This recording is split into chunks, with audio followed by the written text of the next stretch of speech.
حاضرین و ناظرین، ہم نے پوری کوشش کی ہے کہ کلیات اقبال جیسی جیسی کتاب میں موجود ہے ہو بہو بالکل ویسے ہی آپ کے سامنے پیش کی جائے، مگر پھر بھی کوئی بھول یا گستاخی ہو گئی ہو تو ہم دربار اقبال میں معافی کے طلبگار ہیں۔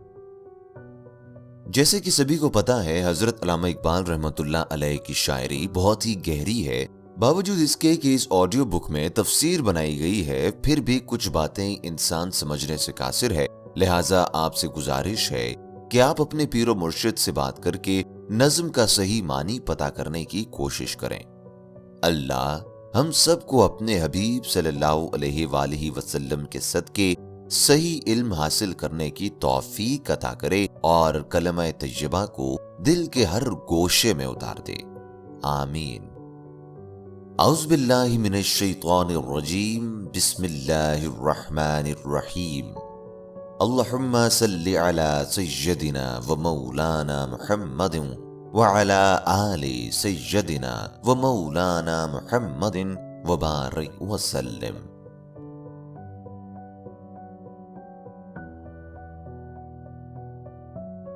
زہد اور رندی۔ ایک مولوی صاحب کی سناتا ہوں کہانی، تیزی نہیں منظور طبیعت کی دکھانی۔ شہرا تھا بہت آپ کی صوفی منشی کا، کرتے تھے ادب ان کا اعالی و ادانی۔ کہتے تھے کہ پنہاں ہے تصوف میں شریعت، جس طرح کے الفاظ میں مضمر ہوں معانی۔ لبریز مائے زہد سے تھی دل کی سراہی، تھی تہ میں کہیں درد خیال ہمدانی۔ کرتے تھے بیاں آپ کرامات کا اپنی، منظور تھی تعداد مریدوں کی بڑھانی۔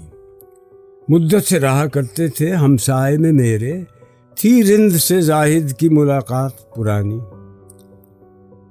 حضرت نے میرے ایک شناسا سے یہ پوچھا، اقبال کے ہے قمری شمشاد معانی، پابندی احکام شریعت میں ہے کیسا؟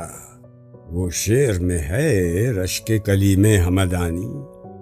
سنتا ہوں کہ کافر نہیں ہندو کو سمجھتا، ہے ایسا عقیدہ اثر فلسفہ دانی۔ ہے اس کی طبیعت میں تشیع بھی ذرا سا، تفصیل علی ہم نے سنی اس کی زبانی۔ سمجھا ہے کہ ہے راگ عبادات میں داخل، مقصود ہے مذہب کی مگر خاک اڑانی۔ کچھ عار اسے حسن فروشوں سے نہیں ہے، عادت یہ ہمارے شعراء کی ہے پرانی۔ گانا جو ہے شب کو تو سحر کو ہے تلاوت، اس رمز کے اب تک نہ کھلے ہم پہ معانی۔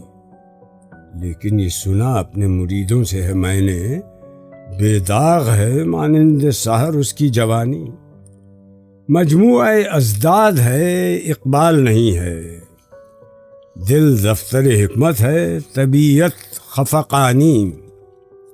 رندی سے بھی آگاہ، شریعت سے بھی واقف، پوچھو جو تصوف کی تو منصور کا ثانی۔ اس شخص کی ہم پر تو حقیقت نہیں کھلتی، ہوگا یہ کسی اور ہی اسلام کا بانی۔ القصہ بہت طول دیا واز کو اپنے، تا دیر رہی آپ کی یہ نقص بیانی۔ اس شہر میں جو بات ہو اڑ جاتی ہے سب میں نے بھی سنی اپنے احبا کی زبانی۔ ایک دن جو سرے راہ ملے حضرت زاہد، پھر چھڑ گئی باتوں میں وہی بات پرانی۔ فرمایا شکایت وہ محبت کے سبب تھی، تھا فرض میرا راہ شریعت کی دکھانی۔ میں نے یہ کہا کوئی گلہ مجھ کو نہیں ہے، یہ آپ کا حق تھا زرہ قرب مکانی۔ خم ہے سر تسلیم میرا آپ کے آگے، پیری ہے تواضع کے سبب میری جوانی۔ گر آپ کو معلوم نہیں میری حقیقت، پیدا نہیں کچھ اس سے قصور ہمدانی۔ میں خود بھی نہیں اپنی حقیقت کا شناسا، گہرا ہے میرے بحر خیالات کا پانی۔ مجھ کو بھی تمنا ہے کہ اقبال کو دیکھوں، کہ اس کی جدائی میں بہت اشک فشانی۔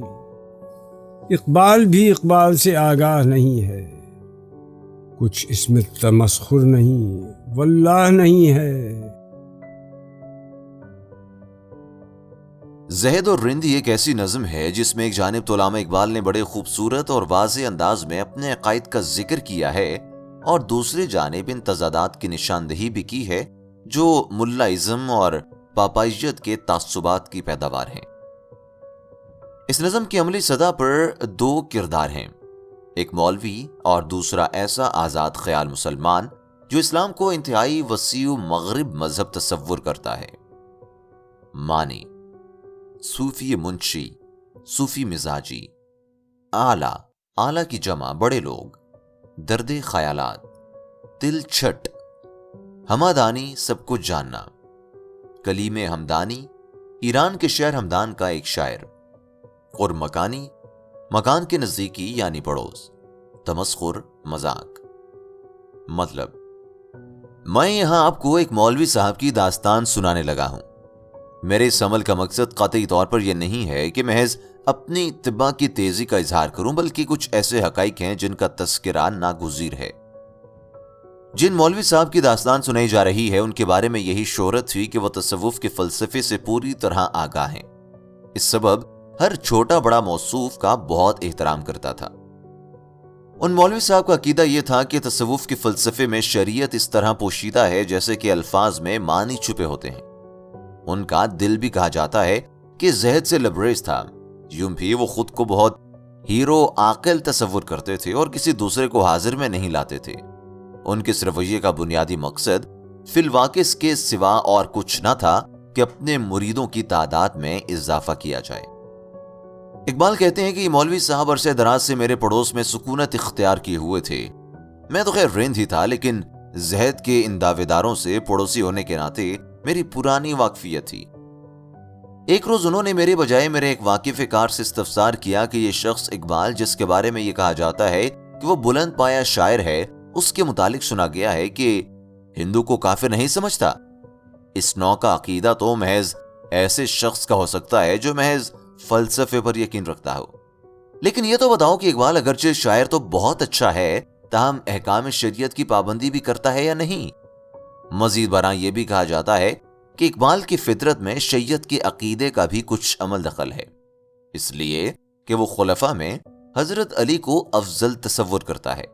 اس کے علاوہ راگ رنگ کو بھی عبادت کا ایک حصہ خیال کرتا ہے۔ اس کا مطلب تو یہ ہے کہ وہ مذہب کا مذاق اڑاتا ہے۔ یہی نہیں بلکہ وہ تو طوائفیت کو برا نہیں سمجھتا، مگر محض اقبال سے یہ شکایت نہ ہونی چاہیے، اس لیے کہ ہمیشہ سے ہمارے شعراء کا یہی وتیرہ رہا ہے۔ وہ یہی تو کرتے ہیں کہ رات کو گانے سے محظوظ ہونا اور صبح دمے قرآن کریم کی تلاوت کرنا۔ یہ صورتحال بہر حال ایک ایسے راز کی ہے جس کی تعبیر سے کم از کم ہم ابھی تک آگاہ نہیں ہیں۔ اس کے ساتھ ہی میں نے اپنے مریدوں سے یہ بھی سنا ہے کہ وہ عالم شباب میں بھی بے داغ کردار کا مالک ہے۔ مجھے تو یوں محسوس ہوتا ہے کہ اقبال اس ذات کا مجموعہ ہے، یعنی اس کا دل تو حکمت و دانش کا خزینہ ہے، جبکہ طبیعت میں قدرے جنون کے آثار دکھائی دیتے ہیں۔ مولوی صاحب اپنے استفسارات کو جاری رکھتے ہوئے کہتے ہیں کہ مجھ پر اس شخص کی حقیقت واضح نہیں ہوتی، کیا وہ کسی نئے اسلام کا بانی تو نہیں ہے؟ اقبال کہتے ہیں کہ ان کی لمبی چوڑی تقریر کافی دیر تک جاری رہی، چونکہ شہر میں کوئی بات چھپی نہیں رہتی، اس لیے مولوی صاحب کے ارشادات کا ہر طرف جو چرچا ہوا اس کی داستان مجھ تک بھی پہنچی۔ اقبال کہتے ہیں کہ بعد میں ایک روز مولوی صاحب سر راہ اچانک مل گئے۔ ادھر ادھر کی باتوں کے بعد بولے، برا نہ منانا، وہ باتیں جو تم تک پہنچی دراصل وہ تو محبت کے سبب کہی گئی تھیں۔ میرا مقصد تو تمہیں محض شیعت کی راہ سے آگاہ کرنے کے سوا اور کچھ نہ تھا۔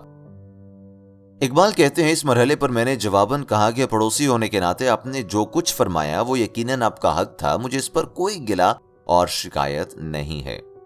مولانا، میں تو آپ کا نیاز مند ہوں، ویسے بھی آپ میرے بزرگ ہیں۔ رہا یہ مسئلہ کہ اگر آپ میری حقیقت سے آگاہ نہیں تو اس پر حیرت بھی نہیں ہوتی، نہ ہی اس میں کسی دانش کا دخل ہے، اس لیے کہ میں تو خود بھی اپنی حقیقت سے واقفیت نہیں رکھتا۔ میرے خیالات میں جو گہرائی ہے اس کا علم تو مجھے بھی نہیں۔ میری بھی خواہش ہے کہ اقبال کو خود بھی دیکھوں، میں نہیں جانتا کہ میں کیا شے ہوں۔ سچی بات تو یہ ہے کہ اقبال خود بھی اقبال کی حقیقت سے آگاہ نہیں اور اس معاملے میں کسی طرح کے طنز و مزاح کی گنجائش نہیں ہے۔